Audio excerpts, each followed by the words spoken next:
Have you ever pondered the traditional concepts of masculinity and femininity? Today we're going to delve into these traditional definitions, taking a closer look at societal expectations and norms that have shaped our understanding of these terms over the years. For centuries, societies around the globe have assigned certain roles and traits to each of the two genders, creating a framework that most of us have come to accept as normal. Let's start with masculinity. When we talk about masculinity, what comes to mind? For many, the term masculinity conjures up images of strength, protection, and dominance. It's about being the provider, the protector, the leader. It's about physical prowess, stoicism, and a certain kind of rugged individualism. It's about being the strong, silent type, the one who takes control and doesn't show vulnerability. Moving on to femininity. It's often associated with being nurturing, empathetic, and submissive. It's about being the caregiver, the one who soothes, comforts, and supports. It's about being emotionally expressive, patient, kind, and gentle. It's about being the fairer sex, the one who is delicate, graceful, and nurturing. These are the traditional associations we have with masculinity and femininity. But it's important to note that these are not definitive or exhaustive descriptions. They're more like societal outlines that have been drawn and redrawn over the years, influenced by a myriad of factors such as culture, religion, and even the media. Furthermore, these associations can be restrictive, creating pressure to conform and fit into these molds, often at the expense of individual identity and expression. It's like trying to squeeze a square peg into a round hole. It's not always going to be a comfortable fit. So we've taken a brief look at the traditional definitions of masculinity and femininity and how society has shaped these concepts. But here's the big question. Are these associations set in stone, or is there more to it? Let's explore further in the next scenes. Diving into the realm of masculinity, what does it truly mean to be a man in society today? Across the globe, the concept of masculinity varies, shaped by culture, tradition, and societal norms. In some societies, masculinity is tied to physical prowess. In the Maasai communities of East Africa, for instance, young men must go through a rite of passage, proving their courage by hunting lions. It's a daring act, but it's not the only way masculinity is defined. In other cultures, masculinity is linked to emotional resilience. The Japanese term geimon exemplifies this. It translates to enduring the seemingly unbearable with patience and dignity. This concept encourages men to show strength by holding their emotions in check, to persevere, and to endure hardships without complaint. But let's not forget the importance of responsibility and integrity. In many societies, a man is often seen as the protector, the provider. This sense of responsibility, whether it's for one's family or community, is a cornerstone of masculinity. In the Scandinavian countries, the concept of janteloven encourages humility, respect, and equality. It promotes the idea that boasting about individual achievements is unmanly. Instead, men are admired for their integrity and their commitment to the collective good. And then there's the idea of the gentleman. This British concept emphasizes chivalry, courtesy, and honor. It's not about physical strength or stoicism, but about respect for others, kindness, and good manners. So, as we traverse through the world's cultures, we see that masculinity is multi-layered. It's not just about being the strongest or the most dominant. It's also about being emotionally strong, responsible, and honest. It's about being a provider, a protector, but also a partner. It's about understanding that strength is not just physical, but also moral and emotional. It seems masculinity isn't as one-dimensional as it might initially appear. Transitioning from masculinity, let's explore the multifaceted nature of femininity. This term, often associated with nurturing and submissiveness, has evolved over the centuries to encompass much more. It's a realm where strength, resilience, and empowerment reside. When we think of femininity, we often conjure images of grace and gentleness. However, these qualities are just the tip of the iceberg. Beneath the surface, femininity is also about resilience. It's about the strength that emerges when faced with adversity. It's about the courage to stand up for oneself and others. It's about the determination to pursue one's dreams, regardless of societal constraints or expectations.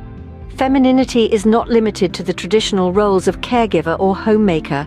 It's also seen in the boardroom, in politics, in sports, and in the arts. It's about the ability to lead with compassion, to inspire with authenticity, and to innovate with sensitivity. Let's also consider how femininity varies across cultures and societies.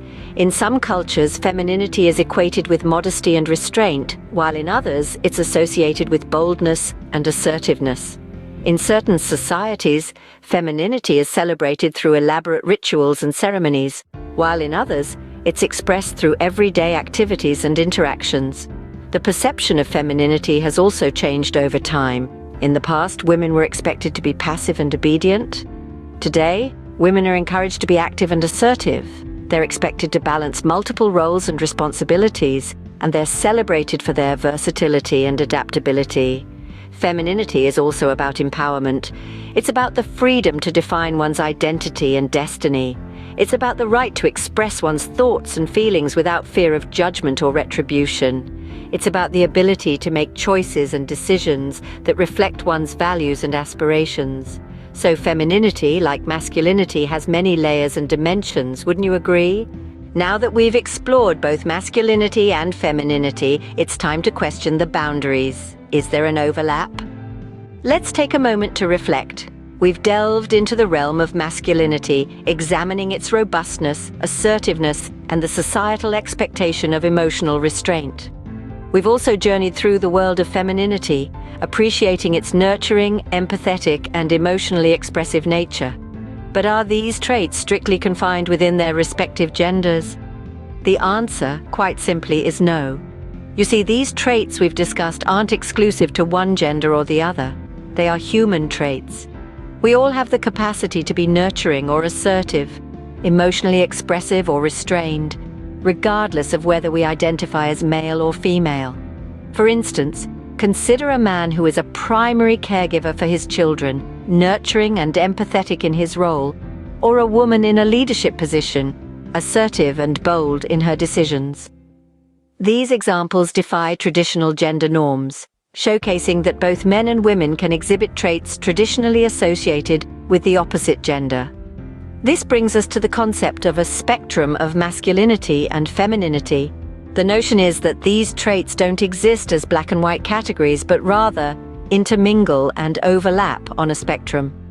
This spectrum recognizes that everyone possesses a unique blend of masculine and feminine traits, and that's perfectly normal, perfectly human.